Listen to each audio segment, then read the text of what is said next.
Good afternoon, everyone. We're just going to start the formalities with the youngest person among us who raised the tricolour, and that's Anu.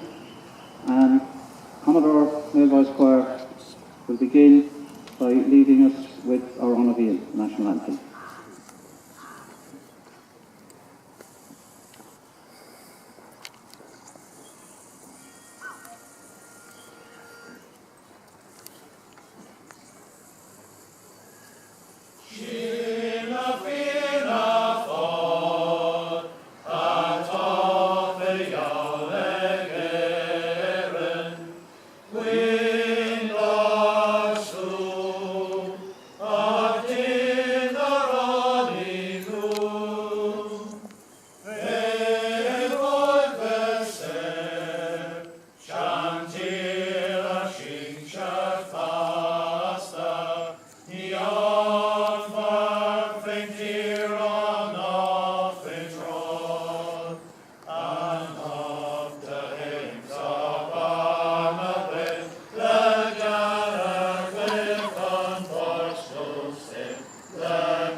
Our son Krishna Kamora on Cobh Mila Nege the Cheád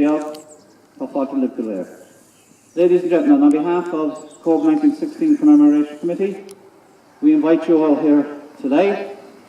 Thank you to the members of the public to be coming, to be here. We are here to celebrate what is our assembly, our Dáil, which belongs to us, and we're going to celebrate 100 years. I thank my own friends in the Commodore Choir for again assisting us.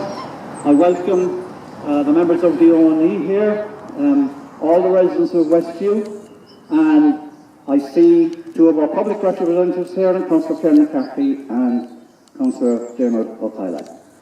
We hope we can take you through the events of the first Dáil as it was formed in 21st of January 1919. Now, to begin with, to tell us how it came into being, we've got one of the residents of Westview, Ursula Duffy, to give us some of her wisdom.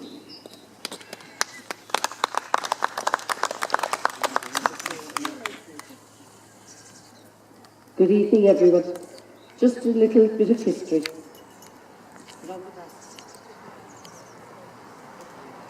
Following the landmark election of December 1918 and the sweeping victory of the Sinn Féin, the first Dáil met on January the 21st, 1919 in the Mansion House in Dublin to declare an independent Irish Republic in defiance of Britain. The results changed Irish politics forever. The traditional representatives of the Irish people, the Irish Parliamentary Party, were virtually wiped out, returning just 6 seats from a high of 84 in 1910.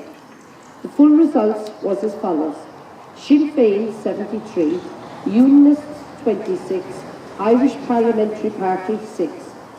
Sinn Féin actually returned 69 TDs, as 4 were elected in 2 separate constituencies.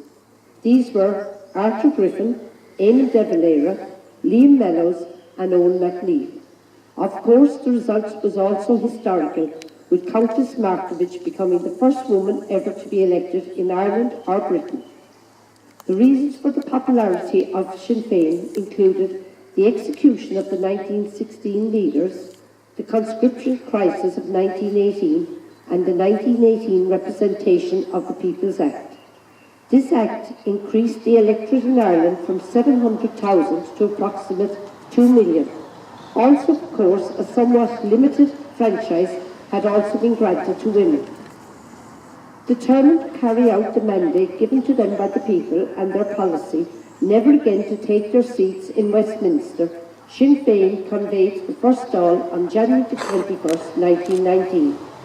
The Unionists and the Irish Parliamentary Party refused to attend. 27 of the 69 Sinn Féin TDs attended, the remainder fair to say. The remainder were in jail or on the run. The proceedings of the day were conducted mainly through Irish, with a good smattering of French, as the Dáil were seeking a seat at the post-war peace talks in Versailles. All documents and communiques were issued in Irish, English and French. Cobh was elected Ceann Comhairle. Business was conducted very professionally, and a number of motions and important policies were discussed and adopted. These included a Dáil constitution, Declaration of Independence, Message to the Free Nations of the World, and the Democratic Programme. Interestingly, the Democratic Programme was drafted with the assistance of Thomas Johnson of the Labour Party, in return for the Labour Party not contesting the 1918 election. The programme continued a socialist policy which included the ownership of the means of production, natural resources and wealth, state provision for children and the care of the elderly, promotion of industrial development as well as exploration of natural resources.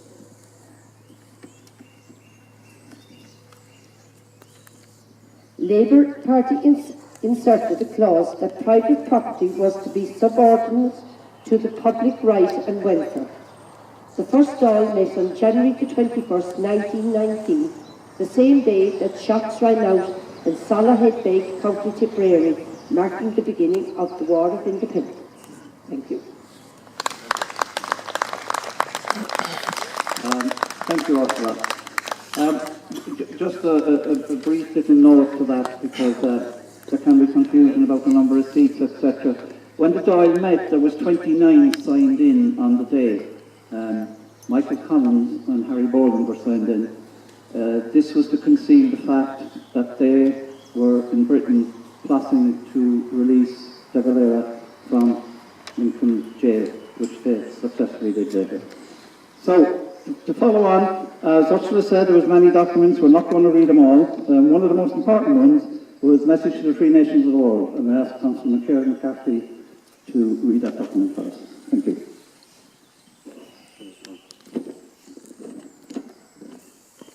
Message to the Free Nations of the World. Greetings.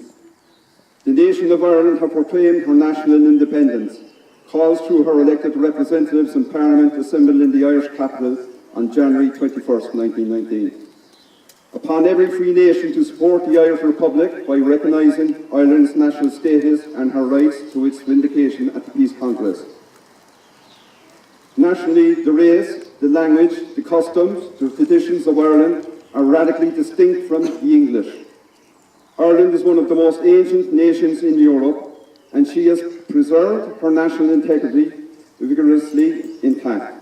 Through 7 centuries of foreign occupation and oppression, she has never relinquished her national rights, and throughout the long era of English usurpation, she has in every generation defiantly proclaimed her inalienable right to Irish nationhood, down to her glorious resort to arms in 1916. Internationally, Ireland is the gateway of the Atlantic. Ireland is the last outpost of Europe towards the west. Ireland is the point upon which great trade routes between east and west converge. Her independence is demanded by the freedom of the seas. Her great harbours must be open to all nations. Instead of being the monopoly of England, today these harbours are empty and idle, solely because English policy is determined to retain Ireland as a barren bulwark for English grandiosement. And the unique geographical position of this island, far from being a benefit and safeguard to Europe and America, is subjected to the purposes of England's policy of world domination. Ireland today reasserts her historic nationhood, the more confidently before the new world emerging from the war, because she believes in freedom and justice and the fundamental principle of international law, because she believes in a frank cooperation between the people for equal rights against the vested privileges of ancient tyrannies, because the permanent peace of Europe can never be secured by perpetuating military domination for the profit of empire, but only by establishing the control of government in every land upon the basis of the free will of a free people. And the existing state of war between England and Ireland can never be ended until Ireland is definitely evacuated by armed forces of England. For these, among other reasons, Ireland resolutely and irrevocably determined at the dawn of the promised era of self-determination and liberty that she will suffer foreign dominion no longer, calls upon every free nation to uphold her national claim to complete independence as an Irish Republic against the arrogant pretensions of England, founded in fraud and sustained only by an overwhelming military occupation, and demands to be confronted publicly with England at the Congress of the Nations, in order that the civilised world, having judged between England's wrong and Irish right, may guarantee to Ireland its permanent support for the maintenance of her national independence. Thank you.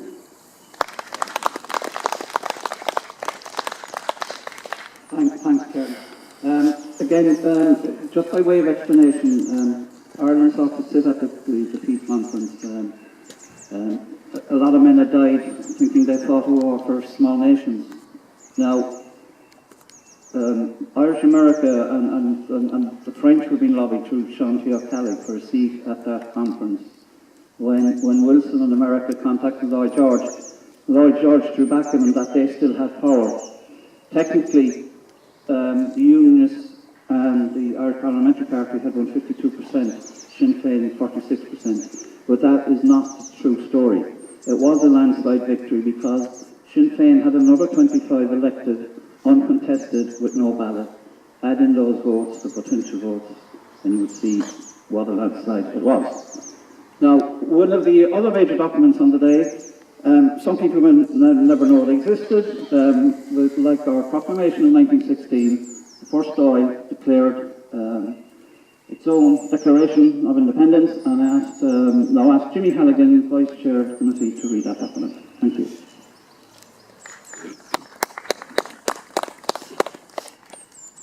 This is the Declaration of Independence as agreed by the first Dáil in Dublin on the 21st of January 1919.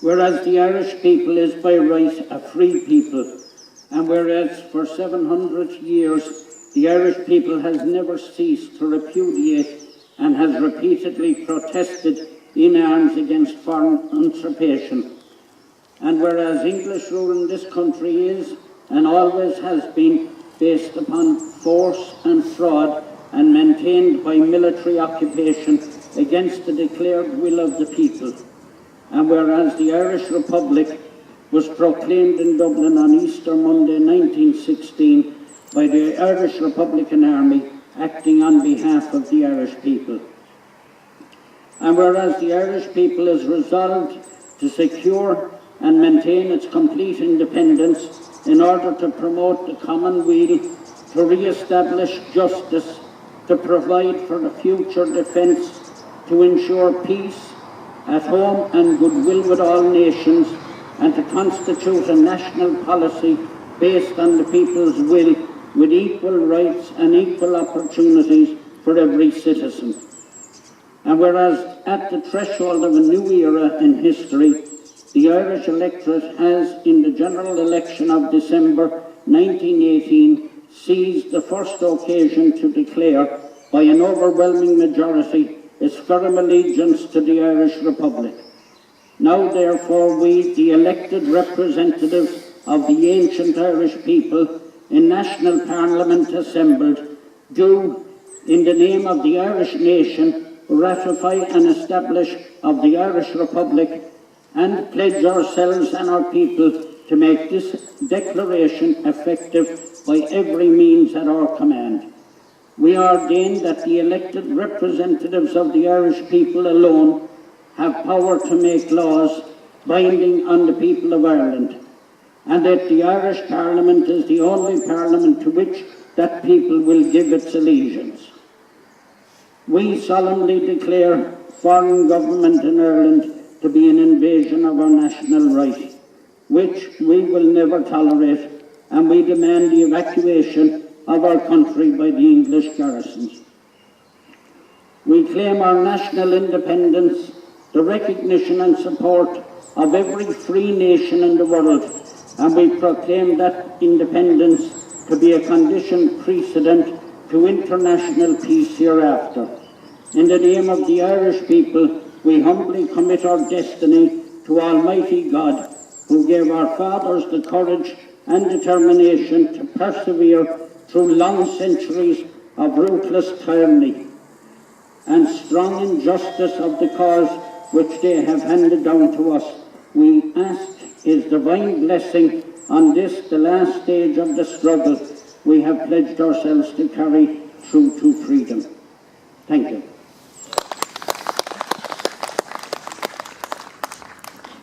Thanks, Jim, and thanks to all the speakers.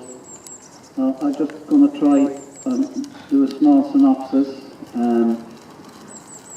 This time in our history is open to interpretation by all of us. So the words that I speak are only my interpretation of the whole founding of Dáil and what it has meant in the last 100 years. As Ursula mentioned earlier, the convening of the first Dáil was a special day in Irish history. The people were jubilant outside the Mansion House. Crown forces did not react. They were first amused and then amazed at the audacity of the Irish. Of course, January 21st was also significant, as it marked the beginning of the War of Independence. The first shots were fired when an IRA column, led by Commandant Seamus Robinson, ambushed a detachment of RIC protecting a shipment of gelignite in Solihead Bay, County Tipperary. 2 RIC were killed. It may or may not be a coincidence that both events occurred on the same day. Since 1916, the IRA had continued to organise and stockpile weapons, and subsequent to the 1918 election, felt they now had a mandate from the people, unlike in 16, when many of the citizenry were not initially supportive. Solihead Bay was a precursor for what was to follow during the war. Faced with superior firepower, units very much acted alone, and their orders were to harass and obstruct the enemy, however and whenever the opportunity arose. The IRA fought with the full support of the Dáil, buoyed by what I said, what they believed was the overall mandate given to them in the elections of 18.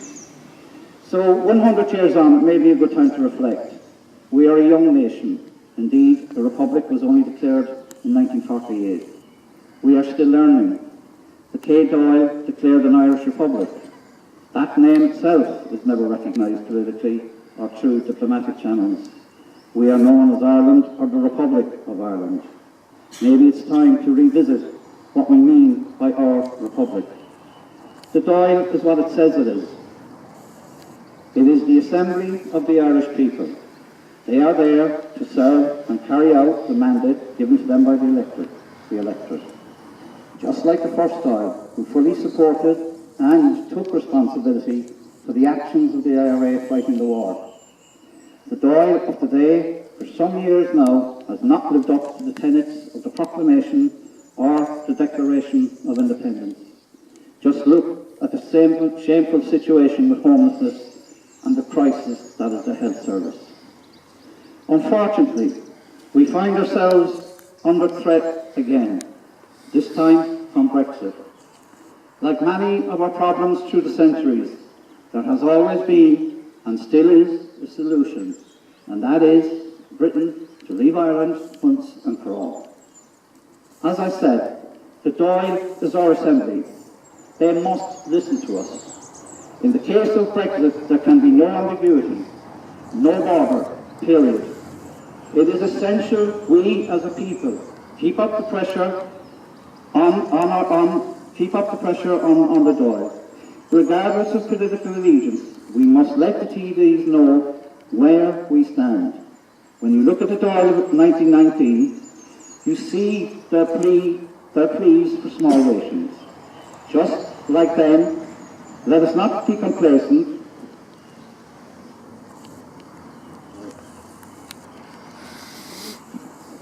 Let us not be complacent to think that we can count on 100% support from either side in the sorry mess that is Brexit. As I said, it is long gone past the time for Britain to go. Our Dáil must support the view of the people, including the citizens of the North, who voted 58% in favour to stay in Europe. There can be no further compromise. We have already exceeded enough, including the removal of Articles 2 and 3 of the Constitution.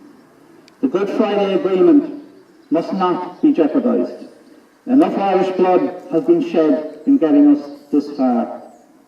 In standing united and strong on this issue, we will be following the lead of the men and women of Dáil, and their dearest wish can be fulfilled sooner rather than later, when the 32-county Irish Republic is finally declared, making our land a nation once again.